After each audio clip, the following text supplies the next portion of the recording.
بسم اللہ الرحمن الرحیم۔ عزیز طلباء، میں غلام رسول سال اول کے لیکچر کے ساتھ حاضر خدمت ہوں۔ آج ہمارا میدان کربلا میں صبح کا منظر چوتھی نظم ہے، اس کا 5واں جو بند ہے اس پہ ہم بات کرنے کے لیے جا رہے ہیں، جس کے شاعر ہیں میر انیس۔ پہلے 4 بند پہ ہمارے 4 لیکچر اسی چینل پہ اپلوڈ ہو چکے ہیں۔ بند نمبر 5 دیکھیے۔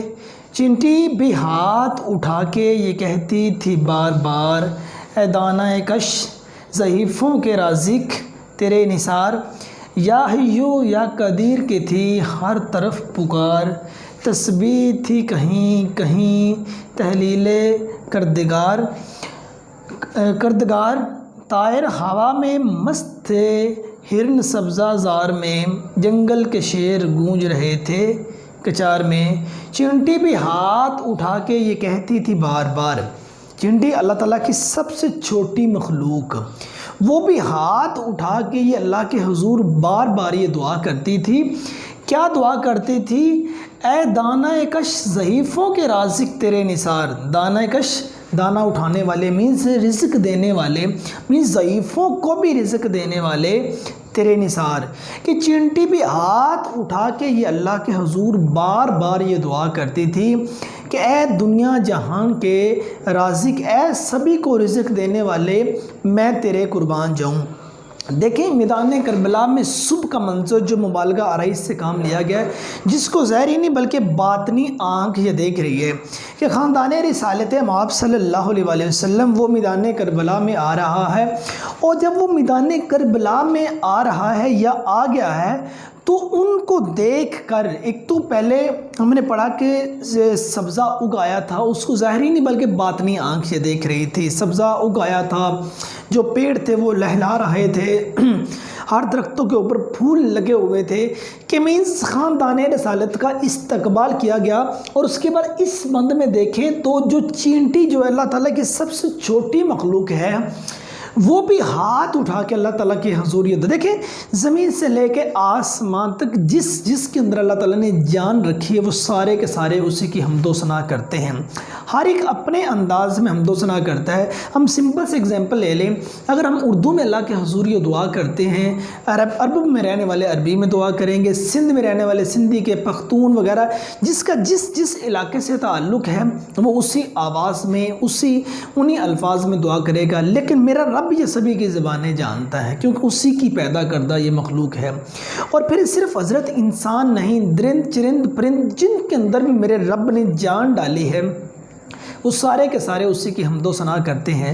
اور یہ چینٹی جیسی مخلوق جو ہے وہ بھی ہاتھ اٹھا کے کہتی تھی اے ضعیفوں کے رازق، تو کمزور جو کمزور ہیں تو ان کا بھی رازق ہے، اور میں تیرے قربان جاؤں۔ یا حیو یا قدیر کی تھی ہر طرف پکار، یا حیو ہمیشہ رہنے والے، یا قدیر قدرت والے، اے ہمیشہ رہنے والے اور قدرت والے، ہر طرف یہ پکار تھی۔ دیکھیں اللہ تعالیٰ نے انسانوں کو پیدا کیا ایک محدود وقت کے لیے وہ اس دنیا میں آئے، اور کل نفس ذائقۃ الموت، ہر نفس نے موت کا ذائقہ چکھنا ہے۔ جو آیا ہے اس دنیا میں اس نے آخر اس دنیا سے چلے جانا ہے۔ ایک واحد ذات اللہ تعالیٰ کی ہے جو ہمیشہ رہنے والی ہے۔ جب کوئی نہیں تھا تو وہ ذات تھی، اب ہم ہیں تو وہ ذات ہے، ہم نہیں ہوں گے تو وہ ذات پھر بھی ہوگی۔ انہی کی وجہ کہتے ہیں نا، سب تماشا ہے کن ختم شد، اس نے کہہ دیا بس تو بس، اس مصور کا ہر شاہکار 60-65 برس اور بس۔ کہ اب جو شاہکار ہے وہ زیادہ سے زیادہ 60-65 برس ہے، چھوٹی مخلوق بھی، اور اس کے بعد ہر طرف یہی آوازیں تھی اے زندہ رہنے والے، اے قدرت والے، ہر طرف یہ پکار تھی۔ ٹھیک ہے، تسبیح تھی کہیں کہیں تحلیل کردگار، تسبیح اللہ تعالیٰ کی پاکی بیان کرنا، ٹھیک ہے نا، سبحان اللہ، ٹھیک ہے نا، یہ ٹھیک ہے نا تسبیح، یا تسبیح میں آپ جو بھی مطلب کہ پڑھتے جائیں اللہ تعالیٰ کی پاکی کو بیان کرتے ہیں، اللہ تعالیٰ کی جتنی صفات ہیں ان کے صفات کو کاؤنٹ کرنا، صفات پڑھنا، صفات بیان کرنا، یہ تسبیح۔ کہیں تحلیل کردگار، تحلیل کردگار یہ ہوتا ہے لا الہ الا اللہ کا وظیفہ کرنا، اور انسان جب لا الہ الا اللہ کا وظیفہ کرتا ہے سب کچھ نفی ہو جاتا ہے، کوئی محمود نہیں سوائے اس اللہ تعالیٰ کے ذات کے۔ اور کوئی یہ تسبیح جب وہ اللہ تعالیٰ کی ذات کے سوا کوئی محمود نہیں تو اس وقت انسان کہیں بھڑکے گا نہیں۔ دیکھیں نا پہلا کلمہ کیا ہے؟ لا الہ الا اللہ محمد الرسول اللہ، کوئی معبود نہیں سوائے اس اللہ تعالیٰ کی ذات کے، حضرت محمد صلی اللہ علیہ وسلم اس کے رسول ہیں، ٹھیک ہے۔ تو تسبیح تھی کہیں کہیں تحلیل کردگار، کوئی تسبیح کر رہا تھا، کوئی لا الہ الا اللہ کا ورد کر رہا تھا، طائر ہوا میں مست تھے ہرن سبزہ زار میں، طائر کہتے ہیں پرندوں کو، جو پرندے تھے وہ ہوا میں مست تھے، ٹھیک ہے نا، پرندے ہوا میں اڑ رہے تھے، اپنے جو پر تھے وہ پھیلا رہے تھے ہرن سبزہ زار میں، جو ہرن سبزہ زار، سبزہ ہریالی کہ جو ہرن ہیں ان کا جہاں بسیرا ہوتا ہے، جہاں وہ رہائش پذیر ہوتے ہیں، وہ وہاں تھے۔ جنگل کے شیر گونج رہے تھے کچار میں، جو جنگل کے شیر تھے، کچار جو شیر کا گھر ہوتا ہے وہ کہتے ہیں کہ جو جنگل کے شیر تھے وہ کچار میں گونج رہے تھے، کہ مین سارے جتنے بھی یہ چھوٹی مخلوق سے لے کر، یہ چینٹی سے لے کے شیر تک، ایک کمزور مخلوق سے لے کے طاقتور مخلوق تک، سارے کے سارے اللہ تعالیٰ کی حمد و ثنا بیان کر رہے تھے، اس کی پاکی بیان کر رہے تھے، اور یہ کہہ رہے تھے کہ مالک تجھ سے بڑھ کے کوئی ذات نہیں، اور میدان کربلا میں یہ دیکھ رہے تھے ایک حق اور سچ کے لیے خاندان رسالت جو ہے وہ جنگ میں، وہ میدان جنگ میں آ گیا ہے۔ امام حسن حسین اور ان کا کنبہ مبارک جو ہے ایک حق اور سچ کی جنگ کے لیے آ گیا ہے، اور حق اور سچ کو دیکھ کے پھر حضرت انسان جو ہے وہ اپنے رب کے حضور یہ دعا کرتا ہے، کوئی تسبیح کرتا ہے، کوئی لا الہ الا اللہ کا ورد کرتا ہے، اپنے انداز میں ہر کوئی اس کی قدرت کو بیان کرتا ہے کہ مالک یہ تیری قدرت ہے، تیری پیدا کردہ مخلوق ہے۔ لیکن جب حضرت انسان کو اللہ تعالیٰ نے پیدا فرمایا، ٹھیک ہے، تو اس وقت فرشتوں نے کیا کہا کہ ایک ایسی مخلوق پیدا کر رہا ہے میرے رب جو زمین پہ جا کے خون ریزیاں کرے گا۔ میرے رب نے یہ فرمایا کہ جو میں جانتا ہوں وہ آپ نہیں جانتے۔ حضرت آدم علیہ السلام کو پیدا کیا گیا، حضرت آدم علیہ السلام سے لے کے یہ ساری کی ساری جو مخلوق ہے یہ وہاں پیدا کی گئی۔ لیکن فرشتوں نے جب امام حسین پاک کا سجدہ دیکھا، فرشتوں نے جب میدان کربلا میں امام حسین پاک کا کنبہ مبارک دیکھا، تو اس وقت فرشتوں کی بھی چیخیں نکل گئیں، اس وقت فرشتے بھی رشک میں چلے گئے، اس وقت فرشتے میں اللہ کے حضور سجدے میں چلے گئے۔ یہ حوصلہ یہ تو کسی کو تو نے عطا نہیں کیا جو اس کو دیا۔ اس وقت حضرت انسان کی قسمت پہ سب کو رشک آیا، وہ تو فرشتوں کو رشک آیا، اور یہ زمین کی جو مخلوق تھی کیا وہ رشک نہ کرتی؟ اور انہوں نے بھی اس پہ رشک کیا۔ تو اب اس کا یہ نثری مفہوم آپ دیکھ لیجئے۔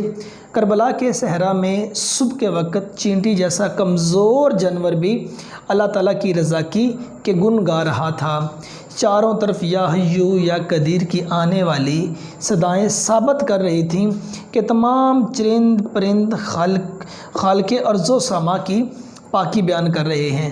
پرندے ہوا میں، ہرن سبزہ زار میں، جبکہ شیر جنگل میں محو عبادت، جو جہاں تھا وہ وہاں عبادت کر رہا تھا۔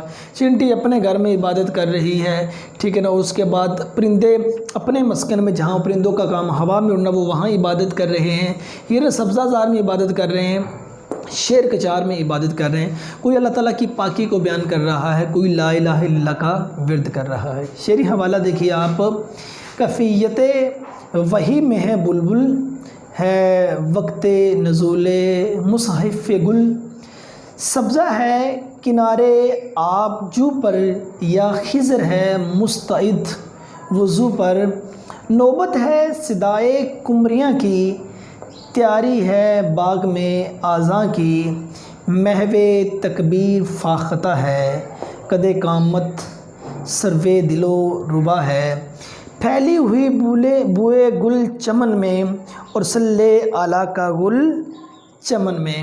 اور ایک اور بھی، کیاری ہر ایک اعتکاف میں ہے، اور آب رواں طواف میں ہے۔ تو ڈیئر اسٹوڈنٹس، امید کرتا ہوں آپ کو اس ویڈیو کی سمجھ لگ گئی ہوگی۔ آپ کے کسی قسم کی کوئی کنفیوژن ہے، کسی جگہ کوئی سمجھ نہیں لگتی، آپ نیچے کامنٹ سیکشن میں پوچھ سکتے ہیں۔ تو سال اول کی یہ نظم میدان کربلا میں صبح کا منظر یہ آج ختم ہوگی۔ اس کے بعد نیکسٹ جو نظم ہے وہ نیکسٹ لیکچر میں ہم سٹارٹ کریں گے۔ اپنا ڈھیر سارا خیال رکھیے گا۔ فی امان اللہ۔